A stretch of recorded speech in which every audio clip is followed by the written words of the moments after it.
Daith da, Obi Nakan. Welcome to podcast number 188. Well, as I hinted in last Friday's podcast, 'twas a manic day. 'Tis funny how it goes. It's like today we've had no funerals at all. But last week, well, I didn't know which way to turn. And some of it's to do to the fact that if a family wants a funeral on a particular day, then we try our best to make sure we fit it in.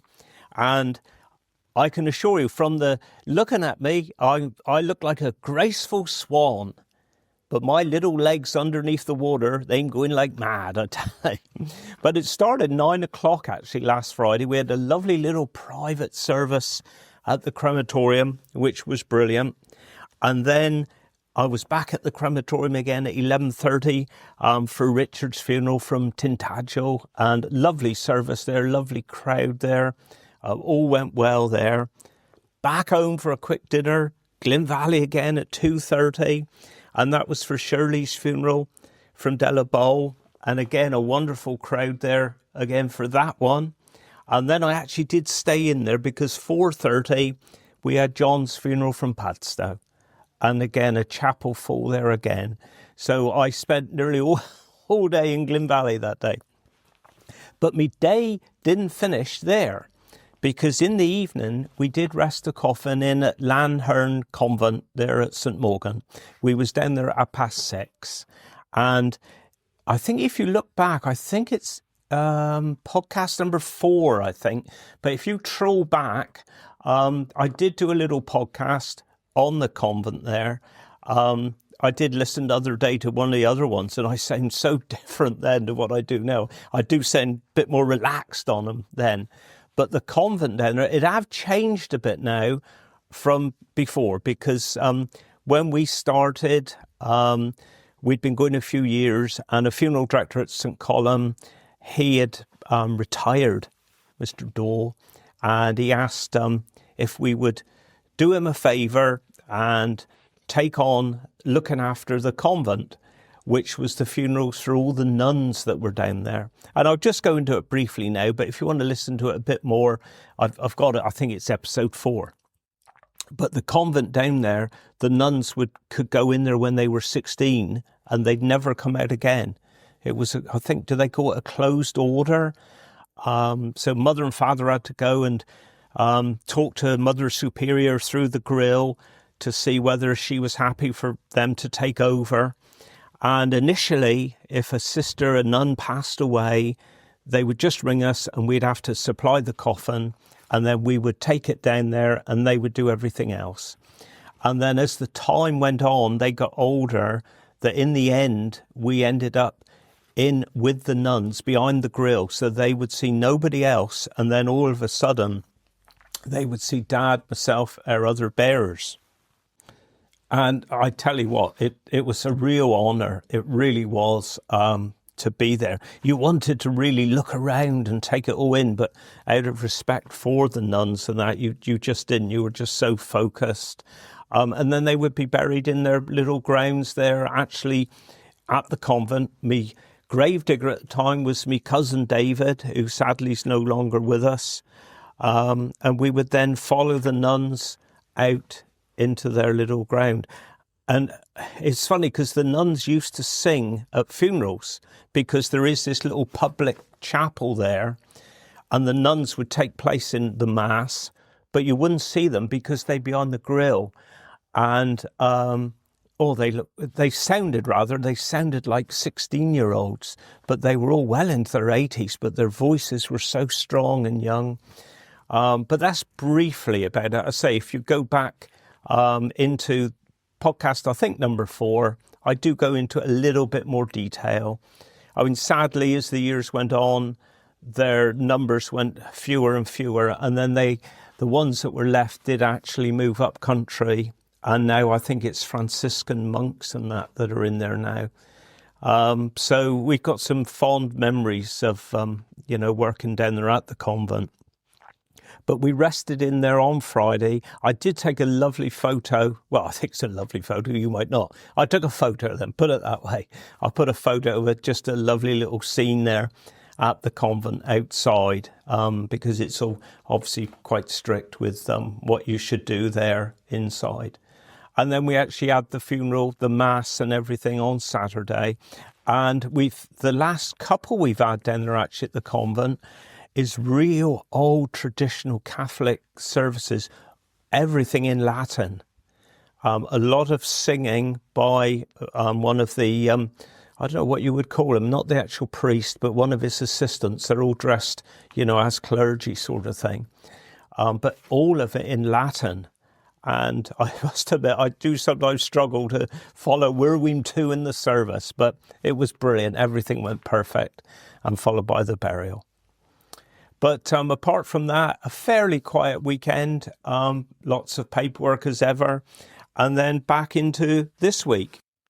And this week again have been fairly quiet, really. It's been a kind of a mixture. Some of our vehicles have been out on hire to other funeral directors. We've had one funeral we did have this week was Dennis's funeral. Dennis, I've known for such a long time. I always thought he was a Bodmin boy, but he wasn't as such. He was actually from Lanherne, and I don't know if you've ever been to Lanherne, but if you have, it's a beautiful place to go. Absolutely beautiful. When the tide's out, you got stepping stones going across the river there, which is idyllic, absolutely idyllic. But we had a lovely service for Dennis. And then also for Marilyn as well. We've had that funeral as well this week too. And again, it was a lovely intimate service kind of thing. Apart from that, the other services we've had have been private services this week. So like if they are private, quite often nothing goes into the newspapers or on our Facebook page or website. But so I never kind of mention any names or anything, on the podcast. But I'm actually doing this. I'm grabbing a couple of minutes Thursday afternoon, and we're going out in a minute just to get everything geared up. We got a massive funeral tomorrow for an old friend of ours, David. I will talk about him next week, but we're going to get geared up this afternoon. So we're right on because it's an early start tomorrow morning. Thank you to everybody who's been in touch about the YouTube channel. If you didn't hear it last week, we are putting the audios now of the podcast onto YouTube. So hopefully they will be there forever. And also I know that some people did struggle to try and find out where these episodes were kind of thing. And not everybody's got iTunes or Spotify. So now a lot of people are going straight to the YouTube channel and actually, watching it there or listening to it there. Shall I put it that way? Listening to it there. Right, well, I think that's enough from me this week. We're now going over to the next part with Rex. Now, I've got a little bit left of the interview. It was a bit too long to get it all in this week. So I've split it up. So it will be a little bit shorter this week and next week, but it falls nicely. So this week, Rex is talking about all the time when he actually went on his own, when he started up his own business. And then next week, he's talking more about Royal Cornwall Show and things like that. So we will go over to Rex now, and then I will speak to you directly with me Cornish word of the week and me Cornish dialect. So here it is. Right, so now the productivity is coming in. So I thought, Mr. Crawley was running MCC plant out there. He was getting rid of his diggers because he was paying his men that high wages on big machines. Yeah. When I say big machines, the smaller machines wasn't paying. Right. When you look back over it, you didn't know it then. So went out to see him. Yeah, he said, you can have a digger. Yeah, I'll get all the work free. Yeah, right. This is to start with now. So I said, right, how much is a digger? £1,200. I said, bit dear, isn't it? Like you do, bit dear, isn't it? And he agreed with me. I couldn't do nothing about it. He said, yeah, sure, yeah, I suppose it is, yeah. And then one thing another. So then, right, I missed out loads of it, really. I could go on forever more, but we're doing all right now. We're doing proper, yeah. So then we go, start with the digger. Cornwall County Council, first job. Julian was what's his name? I can't think of his first name. He said, "You give me a bottle of whiskey Christmas and you'll be all right." Okay. Yeah, right. You know, this is all go with it, you know. So I go now out on the old coach road here. Right. Out here. Yeah, out doing the drains and digging and all the rest of it.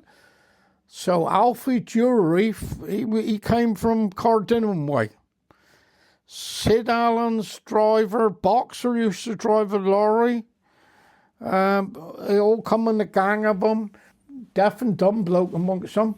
He was a bit fiery, could be. He'd chase you with a shovel if you weren't careful. He was upsetting, you know. Yeah. Because he'd lip read, see.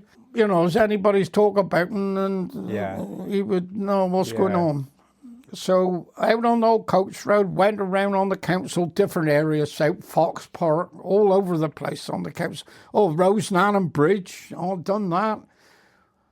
In the meantime, Ivor Gilbert said, "Have you got plenty of work?" This is where I was working on the engineers. Yeah.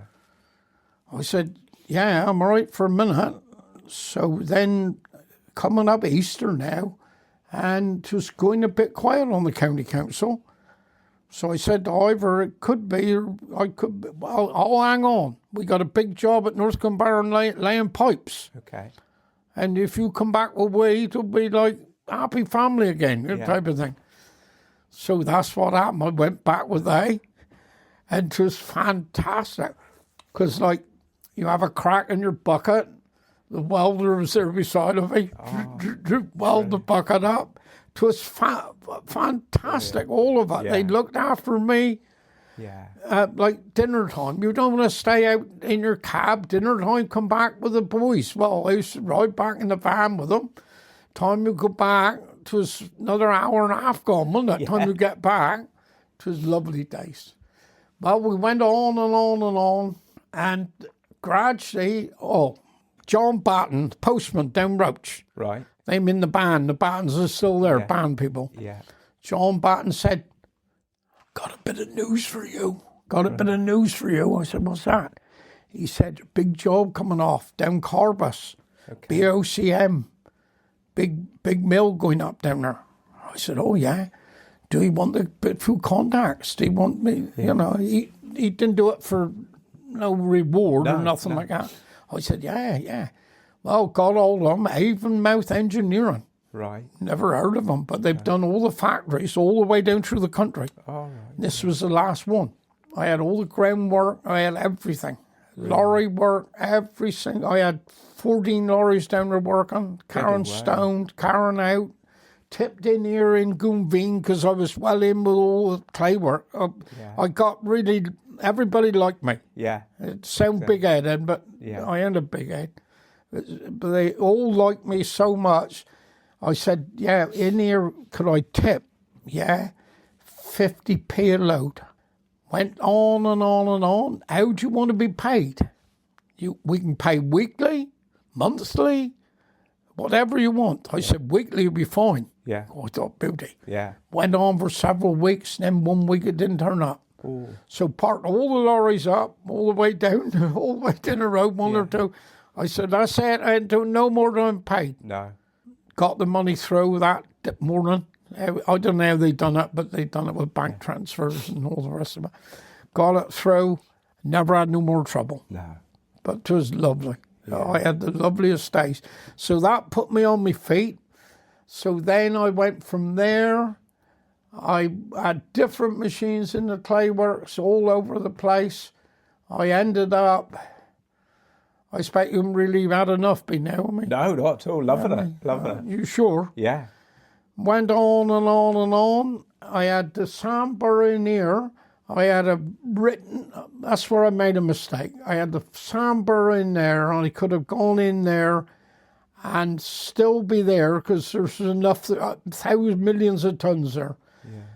And let that slip through my hands. What I should have done is gone in there quiet on my own with a screener, screened it, and sold as it come. But I didn't. Made a mistake. In the meantime, buying machines, Western X I was working for, all the older men, Les Dawkin, all of them, the plant managers, Bernie Smith, all of them, got on really well with them. Middle of the night, phone would ring. Clay line gone down below on the power pipeline. Clay all over the road. Yeah, no problem, leave it to me.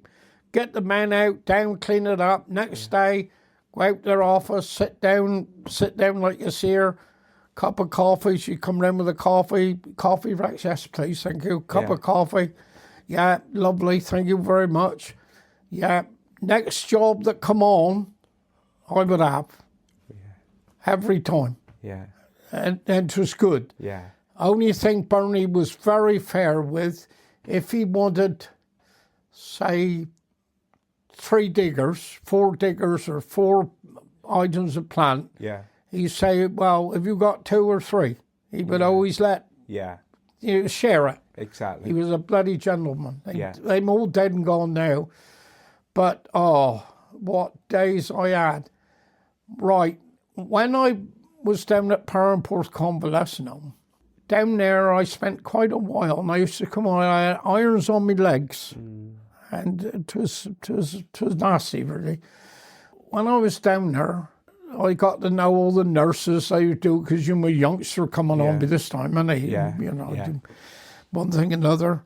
And a nurse got caught in the air cupboard with a patient. Right. And both of them, she had the sack and he had the, you know what they was, you know what it was like. It do happen. Yeah.